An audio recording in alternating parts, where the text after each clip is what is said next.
Meu amigo, que eu vejo aqui são dois reis, o Sukuna, o rei das maldições, e o Itadori, o rei do fulgor negro. Isso, Itadori, vai lá dar uma aula pro Sukuna como é que se utiliza. Finalmente vimos aqui o Itadori como o protagonista de Jujutsu Kaisen, porque sério, mano, ele só tava se ferrando na vida. Fora isso, temos aqui o Choso, quase indo de base pela, sei lá, 100ª vez. Miguel e Larue, principalmente, mostrando o porquê que ele veio, sendo mais direto, né, mostrando o serviço, e algumas explicações do Gojo, basicamente como é que funciona aqui o fulgor negro. Mas calma que eu vou explicar como é que foi toda essa história aqui nesse último capítulo já lançado 256 de Jujutsu Kaisen. Obviamente, antes de continuar, eu vou pedir pra vocês deixarem um like, se inscrever, que não é inscrito, que eu sei que tem muita gente que me acompanha aqui falando sobre Jujutsu Kaisen e não é inscrito no canal. Então, né, não esquece aí de ativar as notificações também. E comenta aí o que vocês têm achado desses últimos capítulos e se por acaso temos aqui uma do Itadori finalmente resolver tudo. O capítulo já começa aqui com o Gojo basicamente explicando aqui como é que funciona o fulgor negro e também respondendo uma pergunta de basicamente por que ele não consegue lançar um fulgor negro. Nós sabemos que essa afirmação é um tanto quanto mentira do Gojo, porque tecnicamente falando ele consegue sim, assim como ele também utilizou aqui na luta contra o Sukuna. Então ele continua aqui: parece que você só está me perguntando se consigo lançar por causa dos 6 olhos, não é? O fulgor negro é uma distorção de espaço que ocorre quando há um atraso entre a energia amaldiçoada e o golpe físico, dentro de 1 milésimo de segundo. Eu acho que isso aqui tá um pouco mal explicado, ou melhor, se essa é a receita toda, então eu deveria ser capaz de mirar e lançar um. Então ele dá um exemplo aqui, né? Digamos que você embui a energia amaldiçoada num golpe Seiken. Pra quem não sabe, golpe Seiken é com punho cerrado. E desfira aqui o golpe. Essa energia amaldiçoada imbuída pode ser dividida em 1. A energia amaldiçoada que fortalece o punho, 2. A energia amaldiçoada que chicoteia o inimigo do golpe e a energia amaldiçoada imbuída que realizará ambas as funções. Então o fulgor negro ele pode ou não ser lançado dependendo aqui não só do timing do golpe, mas também dessas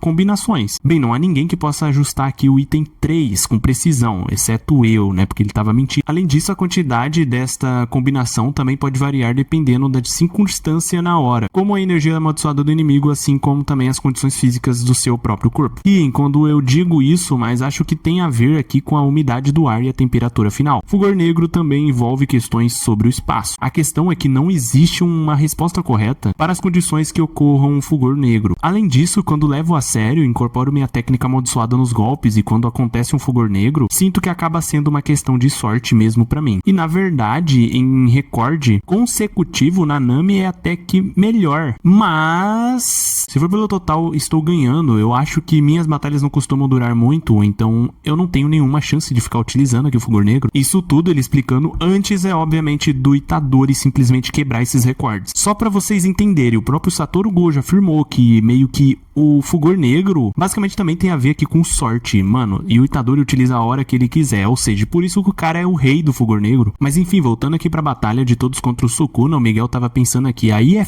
se ele começar a se recuperar nesse ritmo, a gente vai dançar. E o próprio Itadori também tá pensando aqui, talvez ele acabe recuperando a liberação de energia de técnica amaldiçoada reversa, assim como o Sensei. Quem são eles, o que foi atingido e o do óculos de sol? Basicamente o Itadori não tá entendendo que quem é o Miguel, quem é esses caras que acabou de chegar no campo de batalha. Enquanto isso, o Choso também tá pensando, o fato do Yuji e os outros não terem dito nada significa que aqueles dois são da escola técnicas. Vamos trabalhar juntos para acabar com Sukuna antes que ele recupere a técnica amaldiçoada reversa dele. Dito isso, ele já chega aqui dando um chute aqui no Sakana, jogando ele na parede. Enquanto ele tá tentando aqui se defender dos cortes da Maki, o Itadori arranca aqui uma barra de ferro e vai pra cima do Sukuna e consegue prender ele aqui na parede. Enquanto isso, o Choso vindo por cima, mirando aqui um sangue perfurante diretamente no Sukuna. Só que no momento que ele vai atingir, o Sukuna simplesmente voa pra longe. O que ele não esperava é que a Maki também tava perseguindo ele do outro lado aqui da parede. Simplesmente atravessa tudo e cravando aqui a espada dela pra cima do Sukuna. O mesmo tenta escapar dela, então ela vai atrás dele e os dois saem meio que voando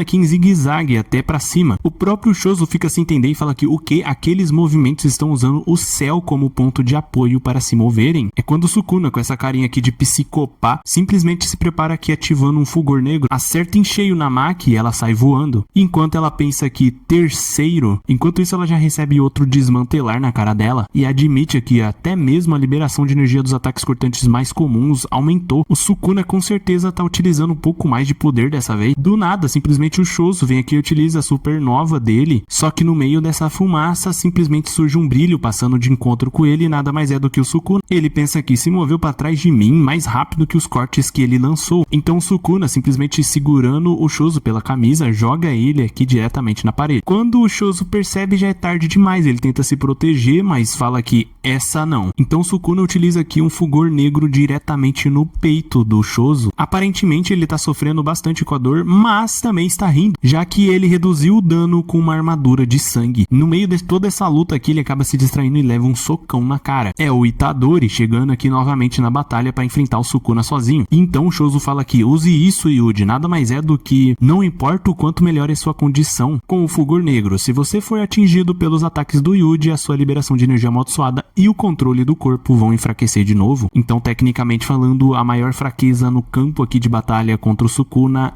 é o próprio Itadori. Enquanto isso, o Miguel tá pegando o Larue, que tá todo acabado aqui, jogado no chão, e fala que Larue, já chega, não é? Vamos embora. Só que o Larue recusa e fala que ainda não. Ainda há algo que eu preciso fazer antes. E simplesmente a batalha rolando, comendo solta aqui, o Sukuna dançando um cacete aqui no Itadori, o Itadori tentando recuar, ao mesmo tempo contra-atacar pra cima do próprio Sukuna, que simplesmente se abaixa aqui e mira diretamente na testa do Sukuna. Então o Choso, caído aqui no chão, simplesmente fala que o Yuji ainda não consegue fazer a convergência direito, é por isso que sou grato por poder cuidar disso por ele. Então o Itadori diz aqui, sangue perfurante, e consegue atingir muito de raspão aqui na cabeça do Sukuna. Simplesmente aqui o Sukuna parece ter sentido esse ataque, então o Itadori vai tentar revidar. E então esse quadro aqui incrível do Itadori simplesmente se preparando para atingir o Sukuna com o fulgor negro. O mesmo que estava pensando aqui em Shibuya, Mahito havia sentido um presságio do fulgor negro de Yuji Itadori. E Sukuna também estava sentindo a mesma coisa. No entanto, simplesmente os olhos aqui do Sukuna se transformam em corações, tentando se distrair com uma outra coisa, onde o próprio Sukuna pensa, não consigo tirar os olhos daquele feiticeiro, por que que isso tá acontecendo? Basicamente ele desvia o olhar aqui pra esquerda, observando o Larue e o Miguel, que tudo isso é culpa aqui do Larue, utilizando a sua técnica amaldiçoada, o mesmo que explica que não é apenas o corpo que é agarrado pelo Heartcart. Depois de agarrar meu oponente uma vez, posso então agarrar a sua mente também. Então, obviamente, com o Sukuna aqui completamente distraído pelo Larue, que tá utilizando sua técnica amaldiçoada pra isso, bom, sobra aqui bastante espaço pro Itadori contra-atacar o Sukuna, atingindo ele diretamente com o fulgor negro. Até o momento, aparentemente falando, é um dos mais fortes utilizado aqui em batalha, e então o próprio narrador diz aqui,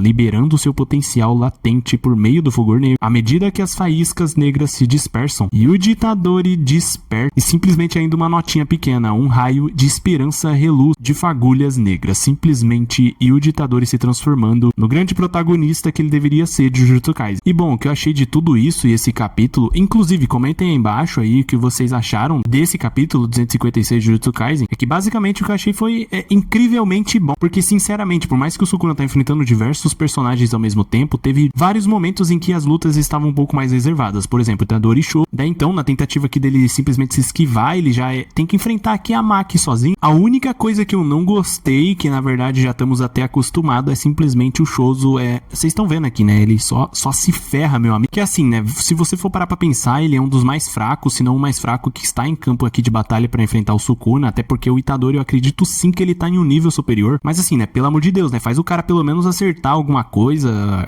fazer alguma emoção aí. Por exemplo, aqui a Maki, né, ela foi atingida diversas vezes com alto poder, mas em outros momentos é mostrado sim que ela consegue revidar, ou pelo menos tirar um pouco da atenção do Sukuna. Agora com o Choso, basicamente todo momento que ele entra em cena parece que vai ser só pra ele apanhar, mas enfim, como eu disse anteriormente, finalmente vamos ter aqui um pouco de protagonismo com o Itadori. E sério, que momento, se você não se arrepiou, você tá mentindo. Com toda a explicação aqui do Gojo, da dificuldade de utilizar um fulgor negro, e o Sukuna só conseguindo utilizar até o momento 3 fulgor, chega simplesmente o Itadori descendo o soco aqui no Sukuna e ainda utilizando um fulgor negro, só mostra que o Itadori é o cara ideal pra enfrentar aqui e vencer o Sukuna. Principalmente também pelo fato dos socos dele simplesmente atrapalhar que a liberação de energia amaldiçoada do Sukuna e também o controle do corpo dele, ou seja, o maior dos problemas pro Sakana aqui vai ser com certeza o nosso protagonista, agora sim eu posso falar, de Jujutsu Kaisen, então é bom ele ficar esperto. Além do mais, se vocês gostaram aí dessa review e dessa análise que eu tô trazendo aqui de Jujutsu Kaisen, não esquece de deixar o like e se inscrever no canal, que é bastante importante, e comentem aí embaixo, mesmo que for só pra falar aí o que vocês acharam do capítulo ou do vídeo, mas comenta pra dar aquele engajamento no vídeo, e é isso, falou.